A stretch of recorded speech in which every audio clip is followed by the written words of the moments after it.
خدا کی قدرت کا نظارہ سارے ہسپتال نے دیکھا تھا۔ سرخ و سفید سبز آنکھوں والے خوبصورت بیٹے، نوفل بن مصعب، طلال بن مصعب۔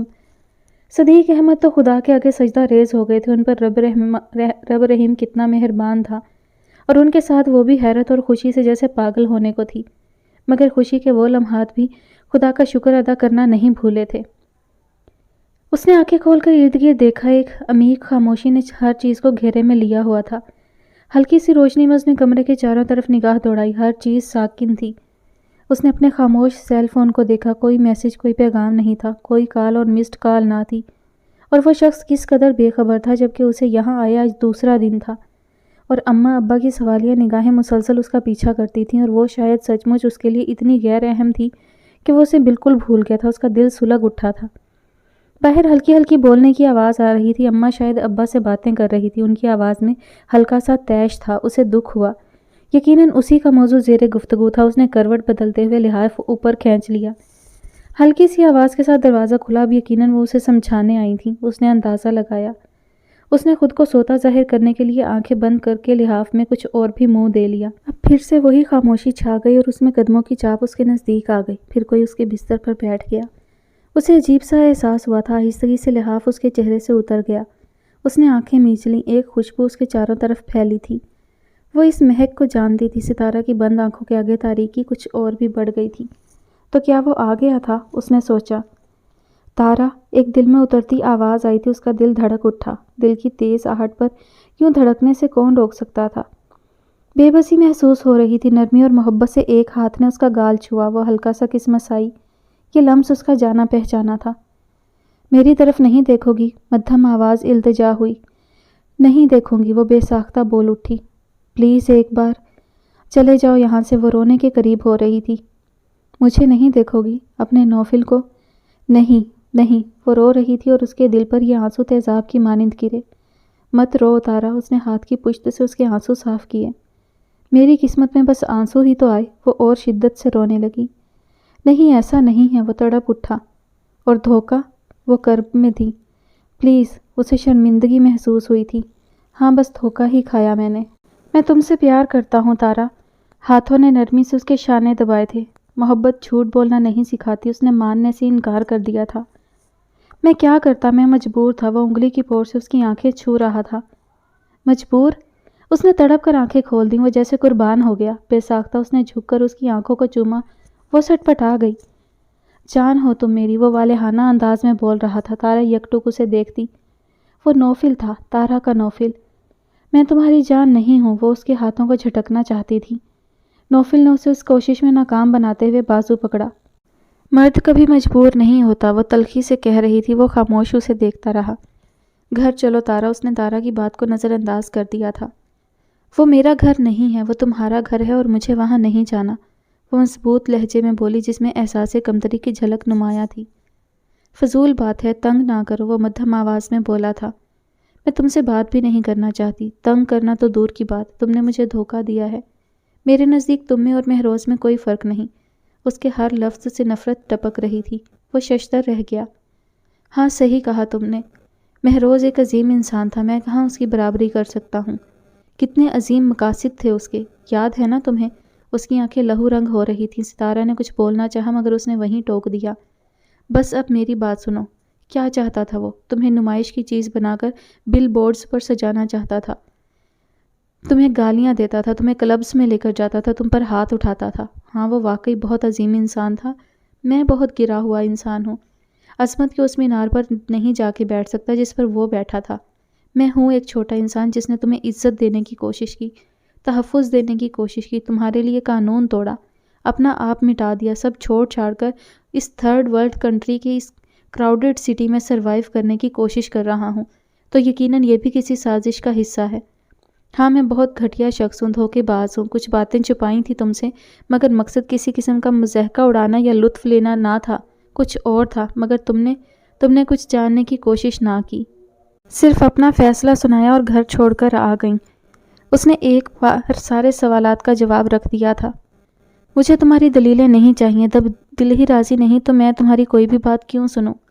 اس نے کوئی اثر لیے بغیر کہا اور آنکھیں پھر سے بند کر لیں۔ نوفل کے دل پہ جیسے چھری چل گئی۔ وہ اٹھ کر کھڑا ہو گیا۔ محبت کو دلیل کی ضرورت نہیں ہوتی، اس نے قدرے افسوس سے کہا تھا۔ پتہ نہیں کون سی محبت کی بات کرتے ہو، مجھے تو کچھ بھی یاد نہیں، اس نے صاف انکار کر دیا۔ وہ جو اب تک بہت دب کر جھک کر باتیں کر رہا تھا کہ شاید نرمی اور محبت سے وہ اسے منا سکے، جب اس نے تارا کو اسی طرح اپنی جگہ سختی سے جمے اور ڈٹے دیکھا تو سب کچھ بیکار جانتا محسوس ہوا۔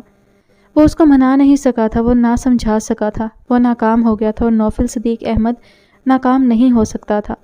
وہ ناکامی افورڈ ہی نہیں کر سکتا تھا۔ جب اتنے بڑے بڑے مارکے اس نے جیت لیے تھے تو پھر وہ اس مقام پر کیسے ہار سکتا تھا؟ مگر اس لمحے اس نے بغیر کسی رد و قد کے واپس جانا زیادہ مناسب سمجھا تھا۔ اس میں کیا مصلحت تھی یہ صرف وہی جانتا تھا۔ مغل ہاؤس میں سب لوگ سونے کے لیے جا چکے تھے مگر بخت نہیں۔ اسے امی نے اپنے کمرے میں بلایا تھا۔ پتہ نہیں کیا عجیب بات تھی، اس گھر کے مکینوں کو کیا مسئلہ تھا؟ شاید علینا کا مسئلہ ہی سب کے نزدیک اتنا اہم تھا کہ سب اپنے کام، اپنی مصروفیت چھوڑ کر اس کے پیچھے پڑ گئے تھے۔ آخر ایسا کیا کرتی تھی وہ خود بھی بے خبر تھا کہ اسے تو بس اس بات کی خبر تھی کہ صبح وہ جاگتا تو اینا اس کے بازوؤں میں ہوتی، سر اس کے شانے پر دھرے، ہاتھ اس کے گرد لپیٹے وہ بہت سکون سے سو رہی ہوتی تھی۔ بہت بار شاہ بخت کے لیے فیصلہ مشکل ہو جاتا تھا کہ وہ اسے دیکھتا رہے یا پیار کرے، اور اب اس نے بخت کو اپنے اس طرح عادی بنایا تھا کہ وہ خود حیران تھا۔ وہ اسے جگاتا تو وہ ہنستی ہوئی جاگتی، نیم و آنکھوں سے اسے دیکھتی ہوئی کہتی، سونے دو نا۔ وہ نثار ہو جاتا، سو جاؤ نا۔ پھر جب اسے لگتا کہ وہ مزید تاخیر کا شکار ہو جائے گا تو وہ نرمی سے اس کے بالوں میں انگلیاں چلاتے ہوئے لب اس کے کانوں پر رکھ دیتا۔ علینا اٹھ جاؤ نا۔ وہ ہلکا سا کسمسا کر آنکھیں کھولتی اور پھر بند کر لیتی۔ بہت نیند آ رہی ہے میری جان کو، کتنی نیند آتی ہے۔ وہ پیار سے اسے گدگداتا تو وہ خفا خفا سی اٹھ بیٹھتی اور اسے کندھوں سے تھامے وہ واش روم لے جاتا۔ واش بیسن کے آگے اسے کھڑا کر کے وہ ٹیپ چلاتا اور ٹوتھ برش پر پیسٹ لگا کر اسے پکڑاتا اور خود بھی برش کرنے لگتا۔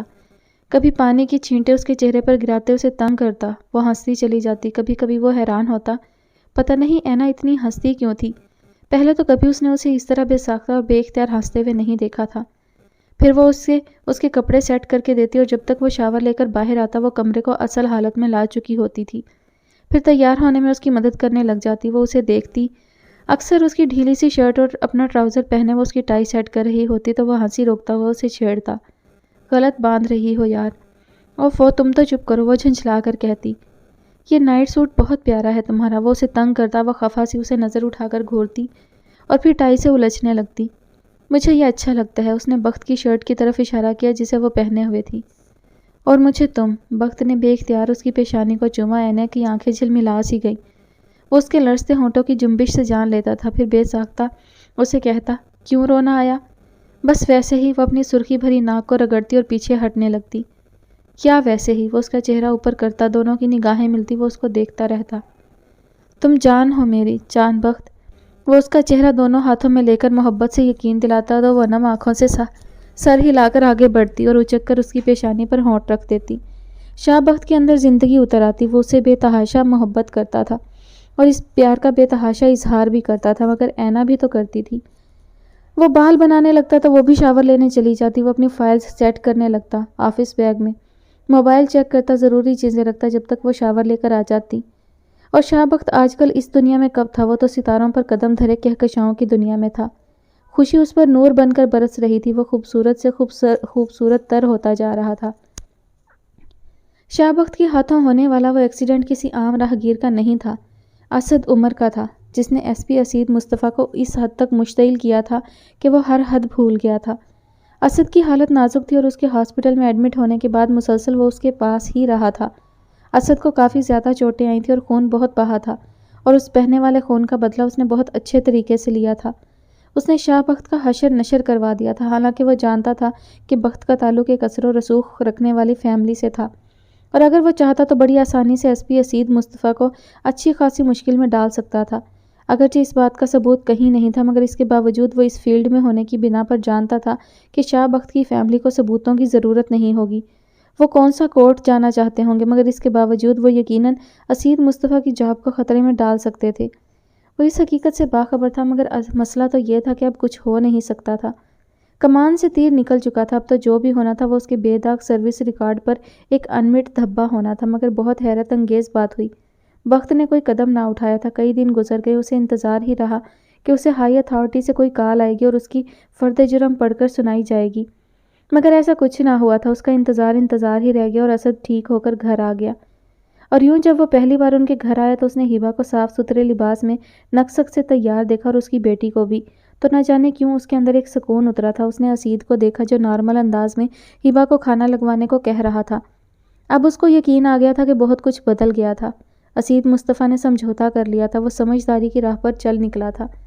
اس کے اندر اطمینان اتر آیا تھا۔ انہوں نے ایک پرسکون ماحول میں کھانا کھایا۔ شفق کو سلانے کے بعد ہبا لاؤنج میں چلی آئی جہاں وہ دونوں گزرے زمانوں کی گفتگو میں مگن تھے۔ وہ انہیں مصروف دیکھ کر خاموشی سے کافی بنانے کے لیے مڑ گئی۔ وہ کافی لے کر آئی تو اسید کے چہرے پر ایک مسکراہٹ آ گئی۔ تھینک یو سو مچ ہبا، واقعی کافی پینے کا بہت دل کر رہا تھا۔ اس نے کپ تھامتے ہوئے اس کو ساتھ بیٹھنے کا کہا تھا اور وہ بیٹھ گئی۔ اسد نے بھی دونوں کو ساتھ بیٹھے دیکھا تو شرارت سوجی تھی۔ اسید، یاد ہے ہبا کتنا اچھا گانا گایا کرتی تھی؟ ہبا آج کچھ سناؤ نا، اسد نے فرمائش کی تو ہبا نے حیرانی سے اسے دیکھا۔ گانا؟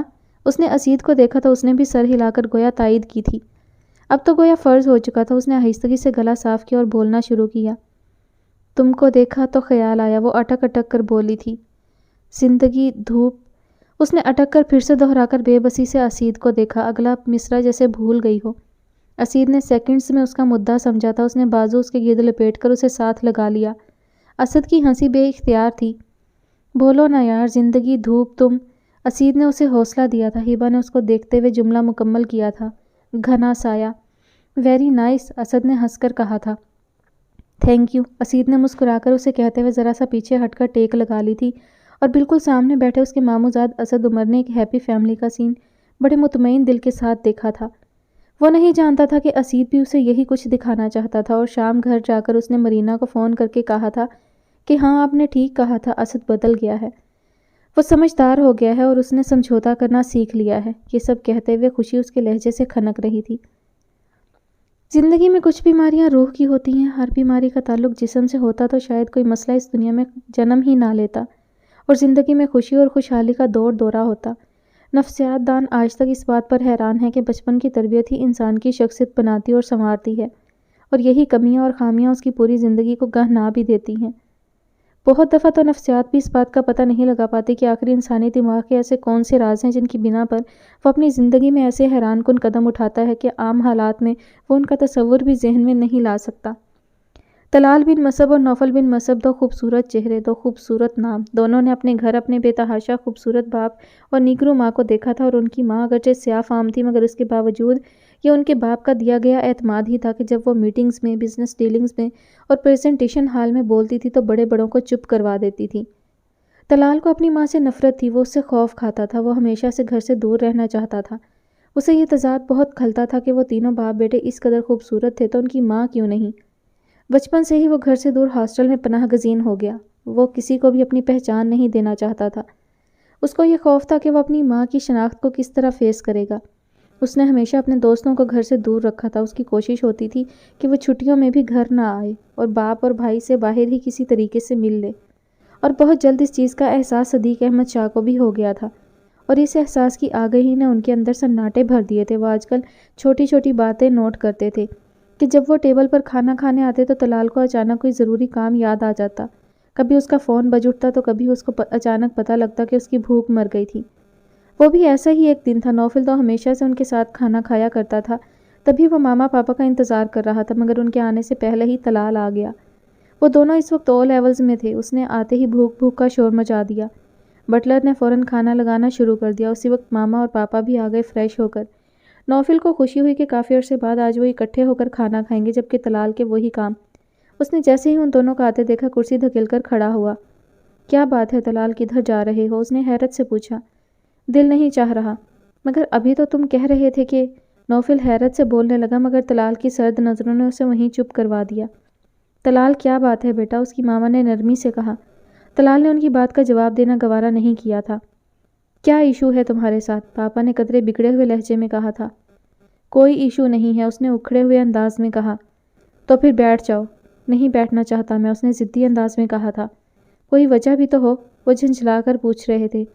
آئی ڈونٹ وانٹ ٹو سی ہر، وہ نفرت بھرے انداز میں بولا تھا، اور وہاں موجود باقی تینوں نفوس پر جیسے بجلی گری تھی۔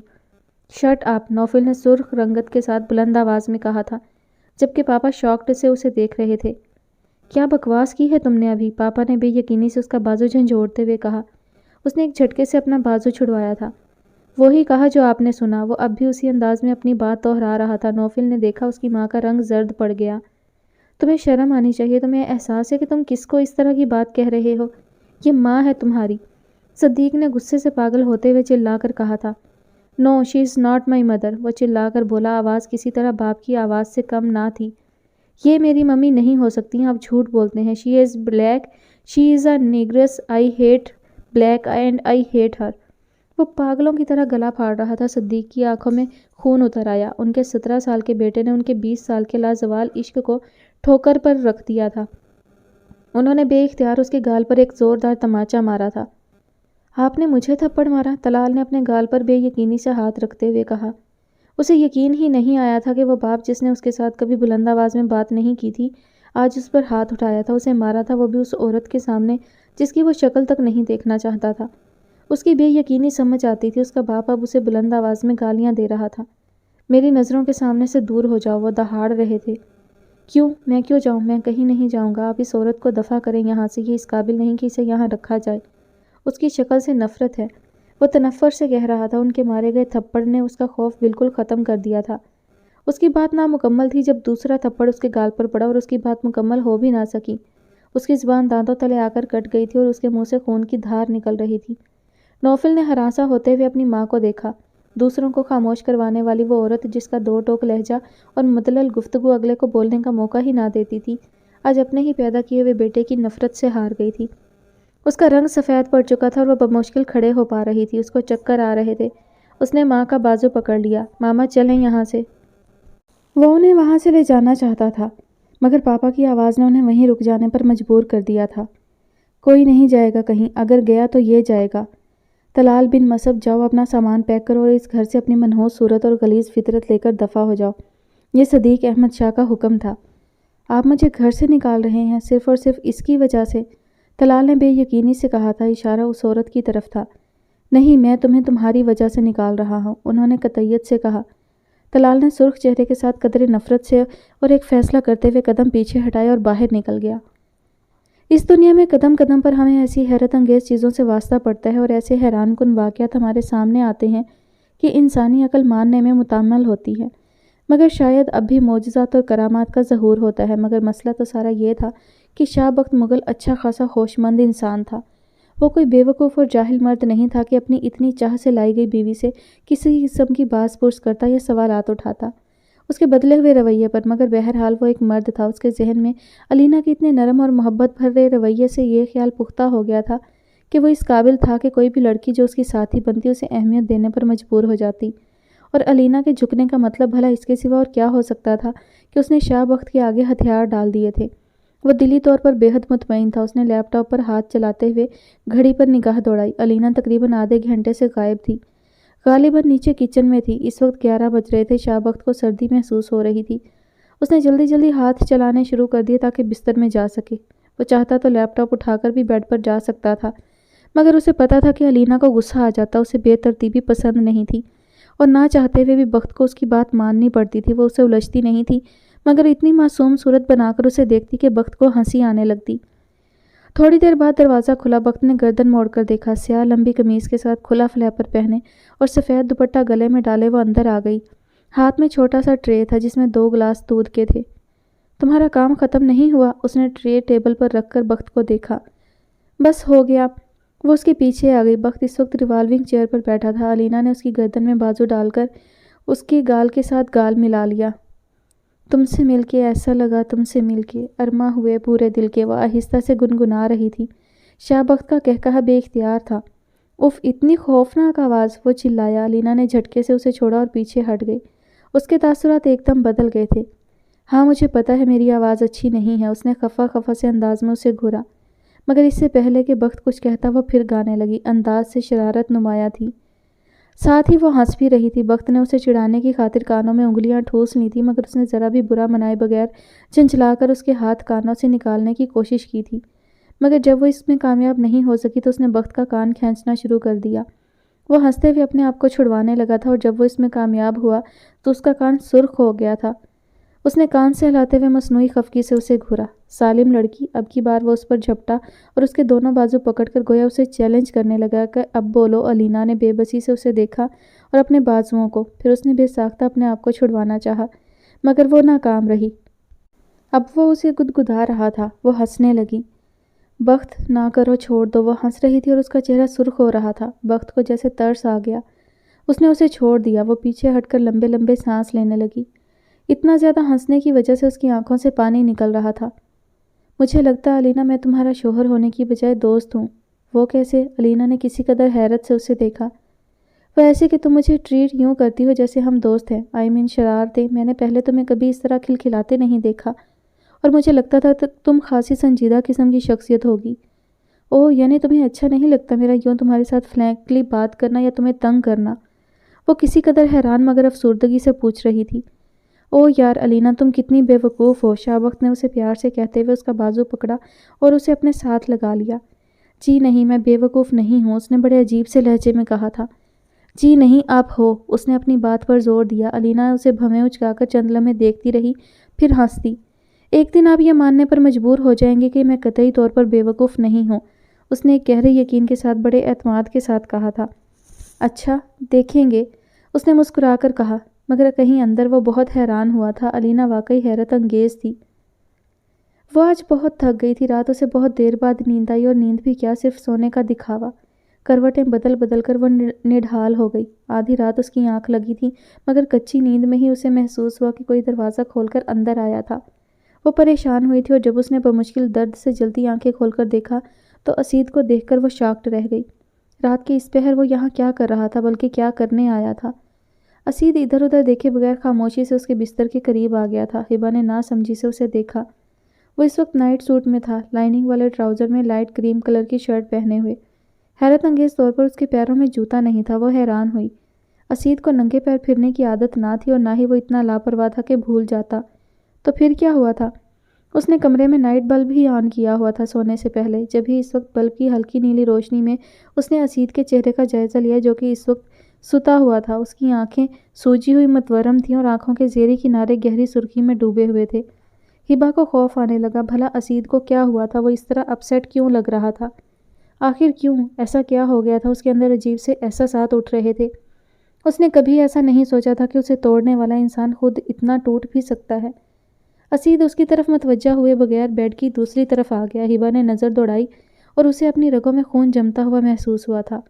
وہاں شفق سوئی تھی۔ کیا وہ شفق کی طرف جا رہا تھا؟ لیکن کیوں؟ اسید ذرا سے جھکا اور دونوں ہاتھ آگے بڑھائے۔ ہبا کی آنکھیں پوری کی پوری کھل گئیں۔ وہ سب کچھ بھول کر اس مخمصے میں پڑ گئی کہ وہ کیا کرنے جا رہا تھا۔ کہیں وہ شفق کو مارنا تو نہیں چاہتا؟ برق کی مانند ایک خیال اس کے ذہن میں آیا تھا، اور وہ تڑپ کر اٹھ بیٹھی، مگر تب تک اسید کے دونوں ہاتھ شفق تک پہنچ چکے تھے۔ اس نے ہبا کو یوں اٹھتے دیکھا تو ایک دم گھبرا گیا، مگر پھر اس نے بے ساختہ شفق کو دونوں ہاتھوں میں لیا اور پیچھے ہٹنے لگا۔ ہبا نے وحشت زدہ ہو کر اسے دیکھا۔ کیا ہوا ہے؟ کیا کر رہے ہیں آپ؟ کچھ نہیں ہوا ہے، وہ ہلکے سے بڑبڑایا۔ اس کی آواز میں کچھ عجیب تھا، کچھ ایسا جس کی ہبا کو سمجھ نہیں آ سکی تھی۔ اسے مجھے دے دیں۔ ہبا پلنگ سے نیچے اتر آئی۔ نہیں، اس نے سختی سے کہا۔ اس کی آواز میں کھردراہٹ تھی۔ لیکن یہ سو رہی ہے، یہ اٹھ جائے گی۔ ہبا کو عجیب سی گھبراہٹ نے آن گھیرا۔ آخر اس نے شفق کو کیوں پکڑا تھا؟ وہ آگے بڑھی تھی۔ میں نے کہا نا، میں نہیں دوں گا، وہ بلند آواز میں چلایا تھا۔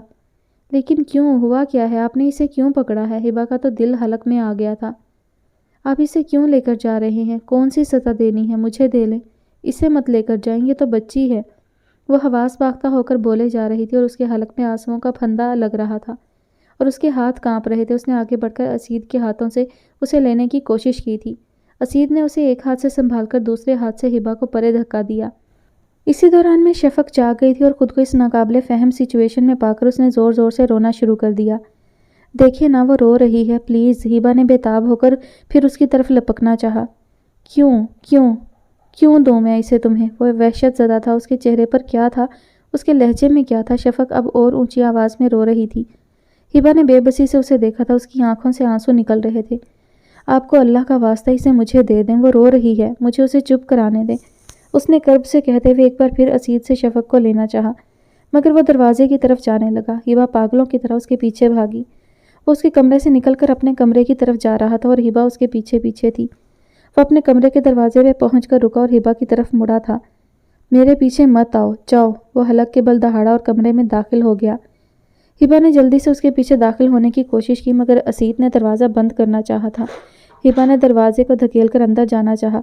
اسید کے ایک ہاتھ میں شفق تھی اور دوسرے ہاتھ سے وہ دروازہ بند کر رہا تھا، جب بھی اس کی طاقت بٹ گئی تھی۔ ہبا نے اپنا ہاتھ دروازے کی درز میں پھنسا دیا تاکہ وہ دروازہ بند نہ کر سکے، اور یہ حرکت اسے مہنگی پڑ گئی تھی۔ دروازہ پوری قوت سے بند کیا گیا اور ہبا کا ہاتھ کچلا گیا تھا۔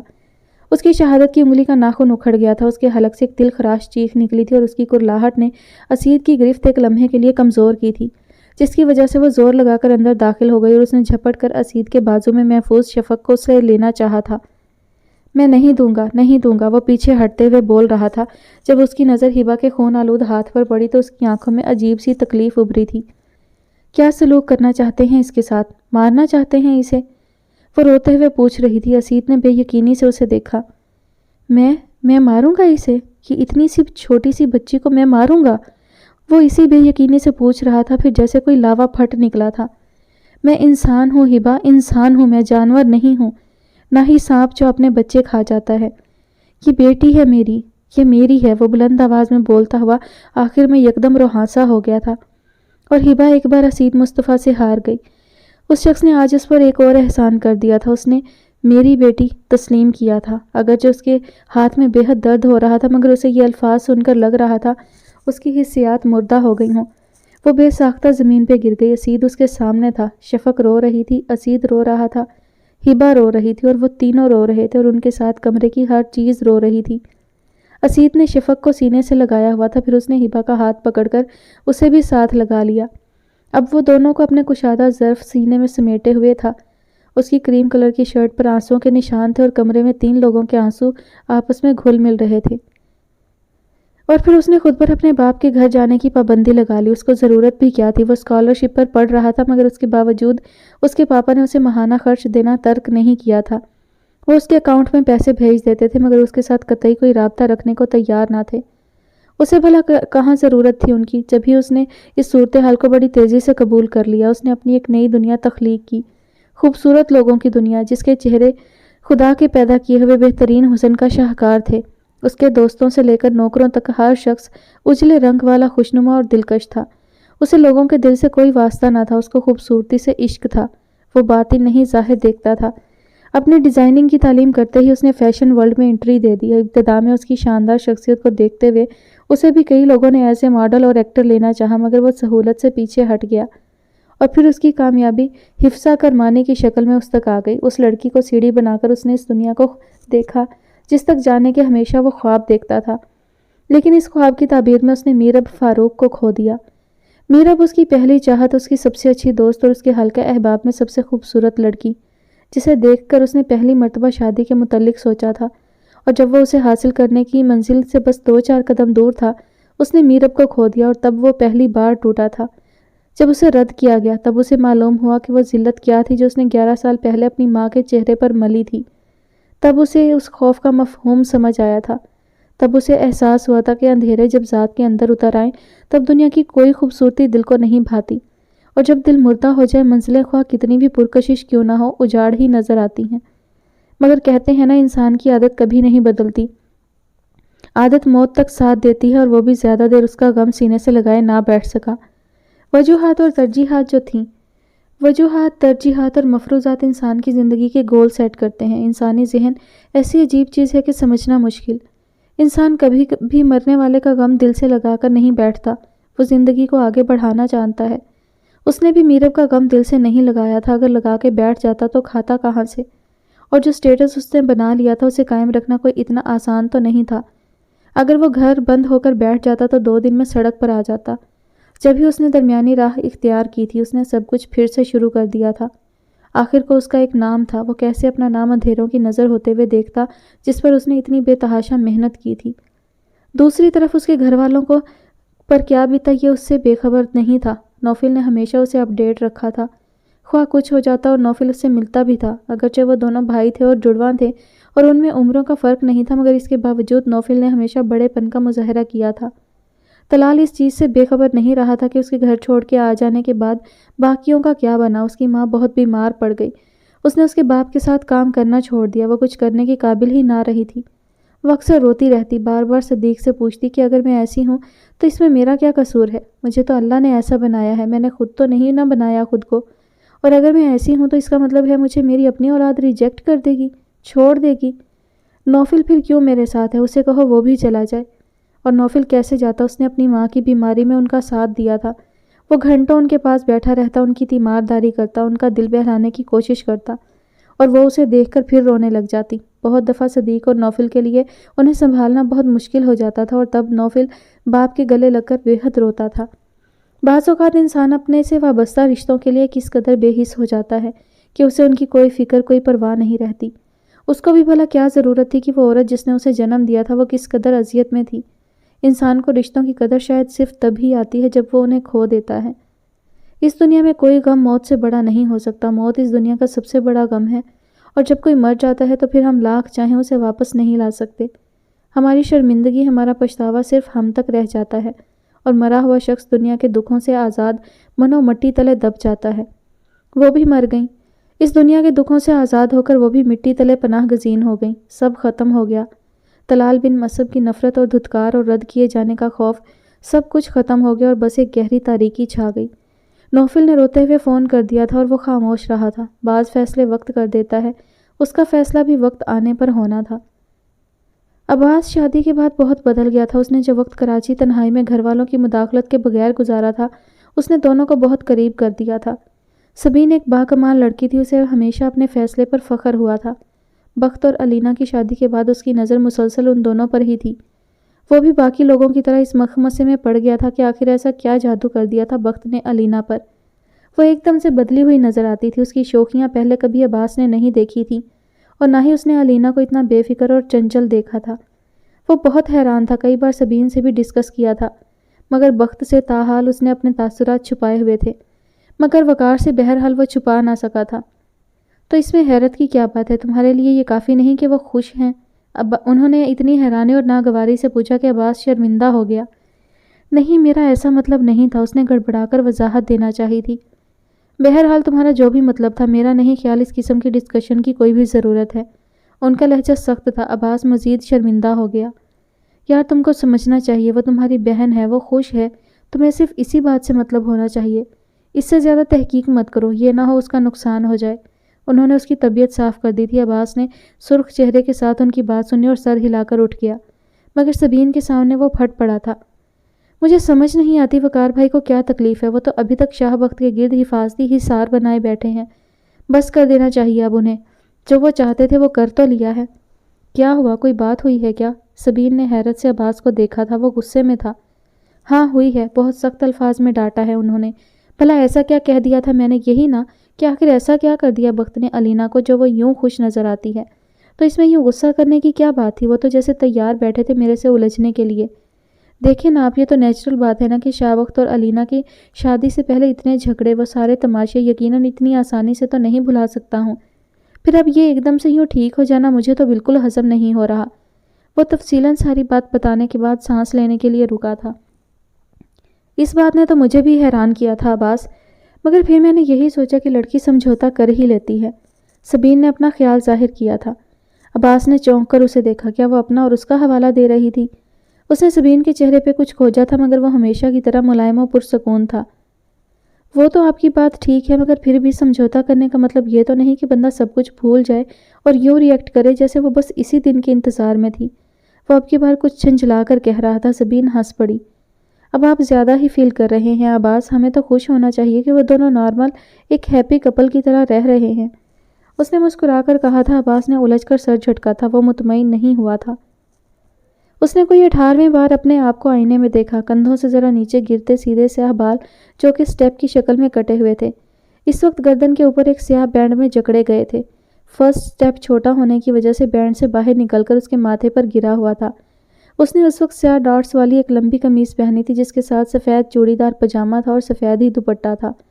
چہرہ صاف ستھرا تھا، کسی بھی قسم کی آرائش سے مبرہ تھا۔ اسی طرح اس کے ہاتھ اور گلے میں کوئی زیور نہیں تھا۔ ہاں البتہ اس کے کانوں میں چھوٹی چھوٹی سونے کی بالیاں تھیں جو کئی سال پہلے اسے تحفے میں ملی تھیں۔ اس نے بالوں کی ایک لٹ کو کانوں کے پیچھے کیا اور پلٹ کر بیڈ کی طرف دیکھا جہاں شفق گہری نیند سوئی ہوئی تھی۔ پھر اس نے اپنی انگلی کو دیکھا جہاں موٹی سی بینڈیج لگی تھی۔ حیرت انگیز طور پر ناخن ٹوٹنے کے باوجود اسے اتنا درد نہیں تھا۔ ہاں واقعی اسے درد کم تھا۔ اس نے گھڑی کی طرف نگاہ دوڑائی جہاں 12:21 ہو رہے تھے۔ وہ بیڈ کی طرف آ گئی۔ اسے نیند نہیں آ رہی تھی۔ اس نے ٹیک لگا لی۔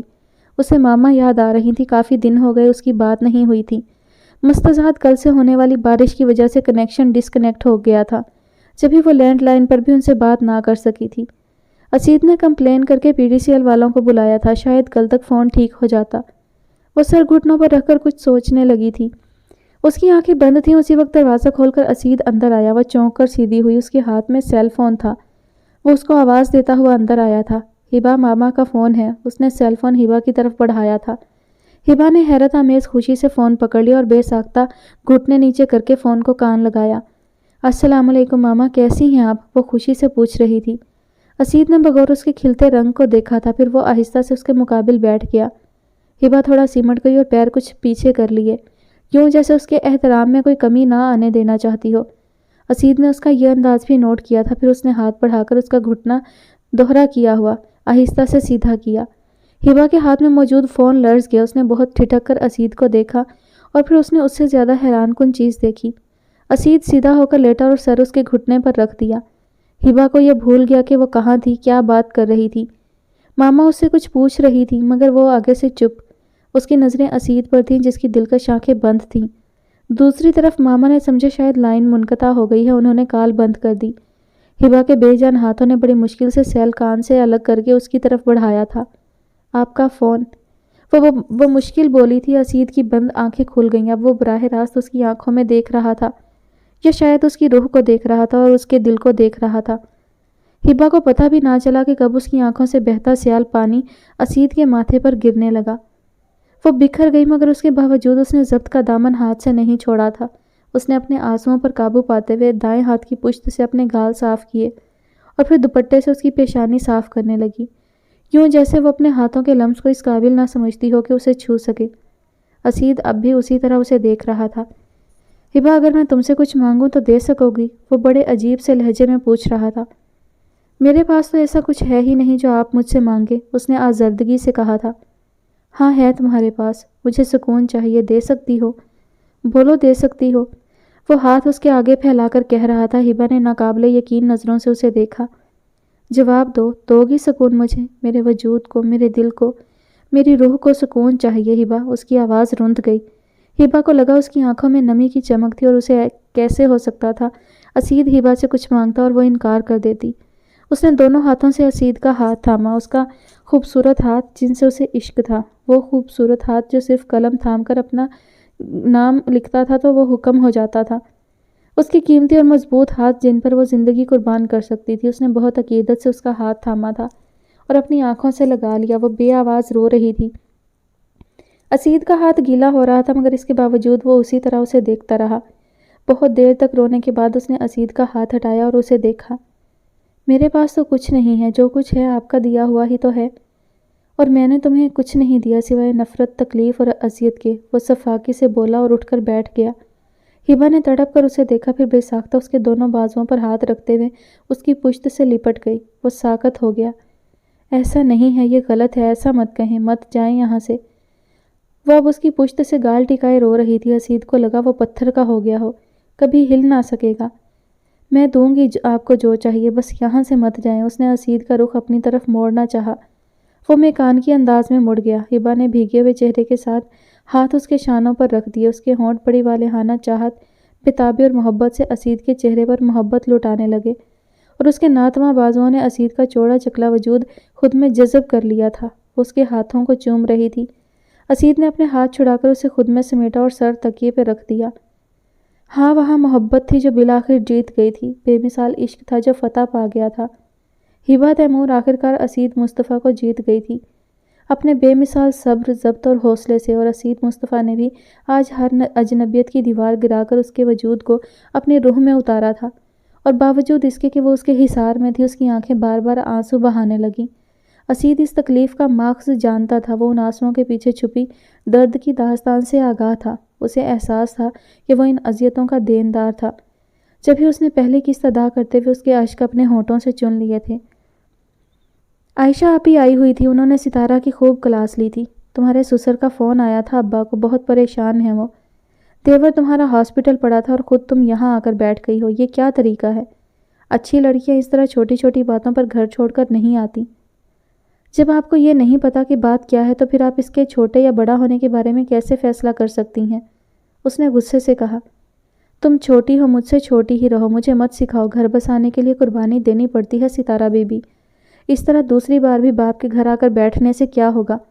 وہ بے عزتی کرتے ہوئے بولی تھی۔ ستارہ کا چہرہ سرخ پڑ گیا تھا۔ میرے ماں باپ زندہ ہیں، آپ مجھ سے اس طرح بات کرنے والی کون ہوتی ہیں؟ وہ چیخ کر بولی تھی۔ آواز دھیمی رکھ کر بات کرو، عائشہ آپی نے سختی سے کہا۔ آپ بھی، وہ دو بدو بولی۔ اچھی لڑکیاں اس طرح نہیں کرتی ستارہ، اگر خدا نے تم پہ کرم کیا ہے، تمہیں ایک اچھے شوہر سے نوازا ہے، تو تم اس طرح ناشکری مت کرو۔ اگر یوں ہر بات پر تماشا بنا کر لڑکیاں گھر چھوڑ کر آنے لگیں تو بس چکے گھر۔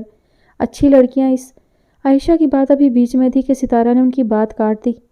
اچھی لڑکیاں کیا مطلب ہے آپ کا؟ بند کریں یہ اچھی لڑکیوں کی رٹ۔ میں نہیں ہوں اچھی لڑکی، سن لیا آپ نے؟ وہ پھٹ پڑی تھی۔ بکواس بند کرو، تمہارا دماغ خراب ہو چکا ہے، تم گھر بسانا ہی نہیں چاہتی۔ وہ غضبناک ہو کر بولی تھی۔ میں بس اس شخص کے گھر نہیں جانا چاہتی، وہ ضدی انداز میں بولی۔ کیوں؟ ساری زندگی میرے باپ کے سینے پر بوجھ بنی رہنا ہے تمہیں؟ انہوں نے طنز کیا۔ آپ کا مسئلہ کیا ہے؟ میں اپنے ماں باپ کے گھر ہوں، آپ کے گھر نہیں، اس نے بدتمیزی سے کہا تھا۔ عائشہ کے جواب دینے سے پہلے ہی اماں آ گئیں اندر۔ کیا تماشا بنایا ہے تم دونوں نے؟ آواز باہر تک آ رہی ہے، کیا جھگڑا ہے؟ وہ غصے سے پوچھنے لگیں۔ آپ کی بیٹی کے ارادے مستقل یہیں قیام کرنے کے ہیں اماں، عائشہ نے تلخی سے کہا تھا، اشارہ اس کی طرف تھا۔ کیا بکواس ہے یہ؟ انہوں نے ستارہ کو گھورا۔ بکواس ہی صحیح، میں کہیں نہیں جاؤں گی، آپ کو بتا چکی ہوں میں، ستارہ نے ہڑ دھرمی سے کہا۔ اماں چند لمحے اسے دیکھتی رہیں، وہ شاید ناقابل یقین دکھائی دیتی تھیں۔ تو تم اپنے گھر نہیں جاؤ گی؟ انہوں نے سوال کیا۔ وہ میرا گھر نہیں ہے، اس نے تصحیح کی۔ شادی کے بعد شوہر کا گھر ہی عورت کا اصل گھر ہوتا ہے، انہوں نے بھی اس کی تصحیح کی تھی۔ میں نہیں مانتی اس کے گھر کو اپنا گھر، اس نے نفی میں سر ہلایا تھا۔ اور ہم تمہیں اس گھر میں رکھیں گے نہیں، اماں بھی آخر اس کی ماں تھی، انہوں نے اسی ٹون میں جواب دیا تھا۔ ستارہ کا رنگ بدلا تھا، اسے ماں سے ایسے رویے کی امید نہ تھی، اسے لگا تھا وہ اس کا ساتھ دیں گی۔ تو ٹھیک ہے، مت رکھیں آپ، میں چلی جاؤں گی یہاں سے بھی، کسی بھی جگہ چلی جاؤں گی، مگر وہاں نہیں جاؤں گی۔ میں سمجھوں گی میرا کوئی بھی نہیں، میرے ماں باپ مر چکے ہیں، میں کسی دارالامان میں چلی جاؤں گی۔ اور وہ زور زور سے بولتے ہوئے نفرت سے کہہ رہی تھی جب ماں کے زوردار تھپڑ نے اس کو خاموش ہو جانے پر مجبور کر دیا تھا۔ شرم کرو، اپنی ضد اور انا کی خاطر ماں باپ کو مارنے چلی ہو؟ تم اس قدر اپنے وقار سے گر گئی ہو کہ اتنا انتہائی قدم اٹھانے کا اعلان کرتے ہوئے تمہیں ایک بار بھی احساس نہیں ہوا کہ یہ دارالامان نامی تحفہ تم اپنی ماں کے سامنے پیش کر رہی ہو؟ وہ تیش سے بول رہی تھی۔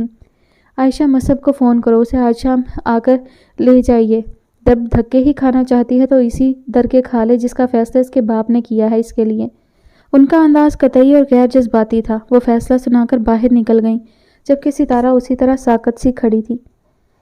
مغل ہاؤس میں ایک عام سا دن تھا۔ سہ پہر کے بعد وہ سب لوگ لاؤنج میں چائے کے لیے جمع تھے۔ علینا نے بخت کو مگ پکڑاتے ہوئے سیدھا ہونا چاہا تھا جب نامعلوم کس طرح مگ چھلک گیا اور گرم چائے اس کے ہاتھ کے ساتھ اس کے بازو پر بھی گری تھی۔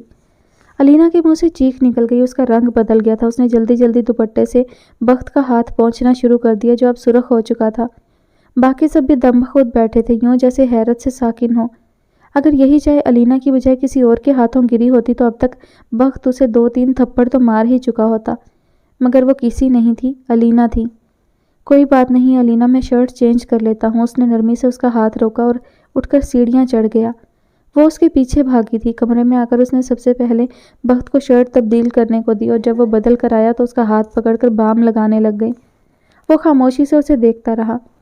سوری، زیادہ درد ہو رہا ہے؟ اس نے مسکرا کر اس کا گال تھپکا اور نفی میں سر ہلایا تھا۔ نہیں تو معمولی بات ہے، وہ لاپرواہی سے کہہ رہا تھا۔ وہ سر ہلا کر ہاتھ روک کر اٹھ گئی اور ہاتھ دھونے چلی گئی۔